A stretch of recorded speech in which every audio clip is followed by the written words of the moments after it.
If you are sensitive to other people's energy, if you are spiritually sensitive or resonate with being an empath, then this message is for you. So what I'm about to tell you is very powerful. And once you understand the different soul presences that operate human avatars, then you will really understand your body's notifications. Because for me, the biggest struggle I had was understanding my body's notifications. Like, it always just felt bad, you know? I'm like, oh my God, everything just my gut every time. But now that I understand that different human avatars operate at different levels of consciousness, right? So they each have different souls within them. Okay, yeah, there's 5 different, and that's what we're going to get into today. That's going to really greatly help you understand what is happening. Let's get into it. The very first type of human is a souled human. These are humans that carry a beautiful, radiant soul within them. Source-connected beings, meaning they have a living soul spark, a direct filament of consciousness connected to source.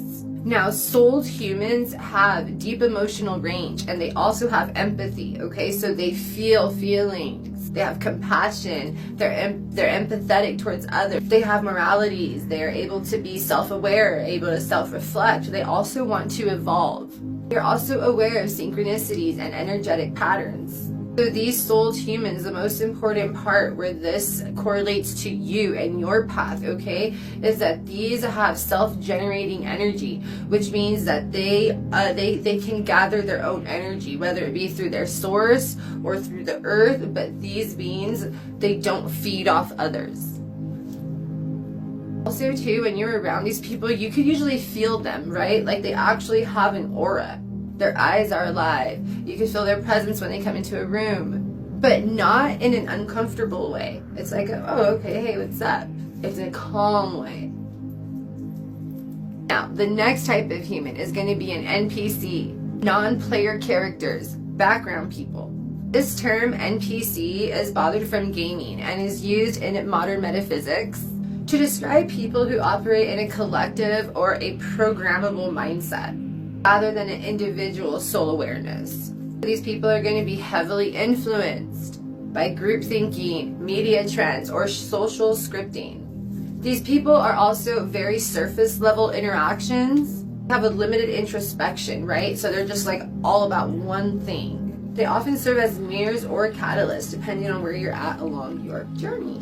Eyes also seem to just be on repeat. It's the same thing every day, the conveyor belt of life, right? It's just repeat, go, and it's fine. Everybody's fine with it, you know? So those are NPCs. Now, their purpose and how it pertains to you is they help construct the simulation, keeping the social and energetic fabric cohesive, providing structure and contrast. Not bad or good, just background coded in the collective hologram.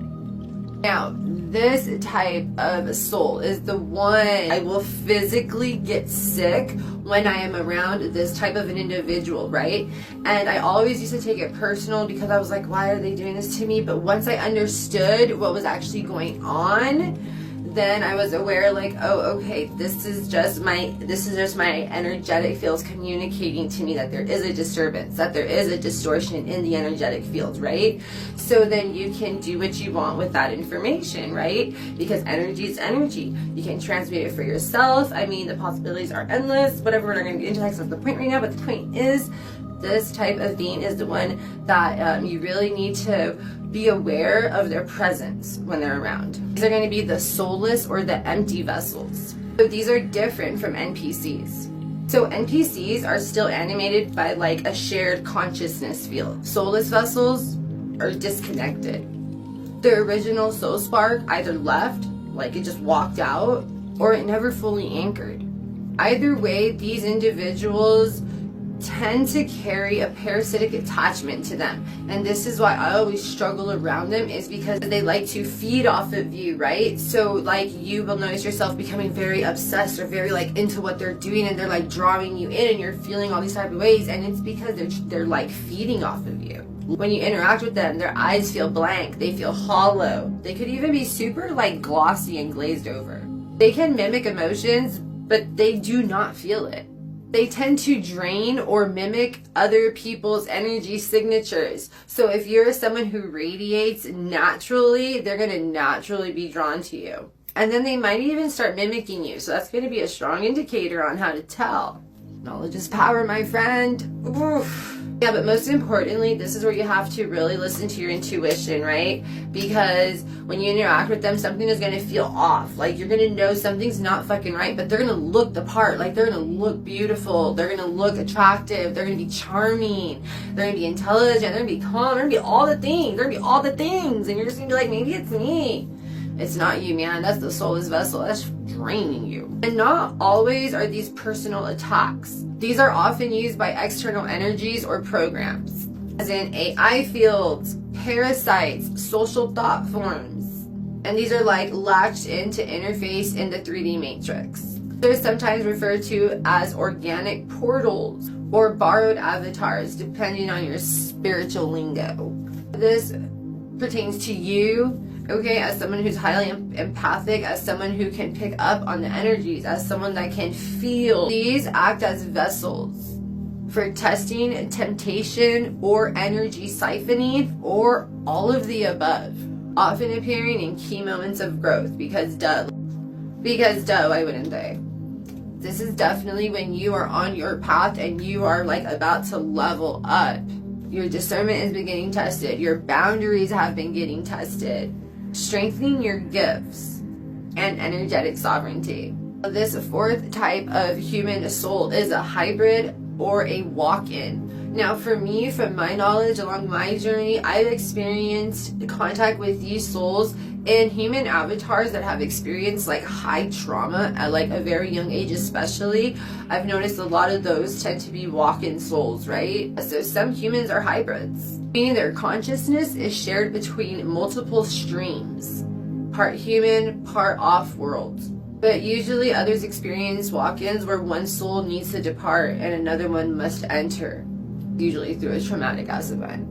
Key traits in these characters are going to be sudden identity shifts, memory gaps, or timeline distortions, sense of dual purpose, human life, and then like a higher purpose, sudden attraction to multidimensional topics, ancestral work, grid work.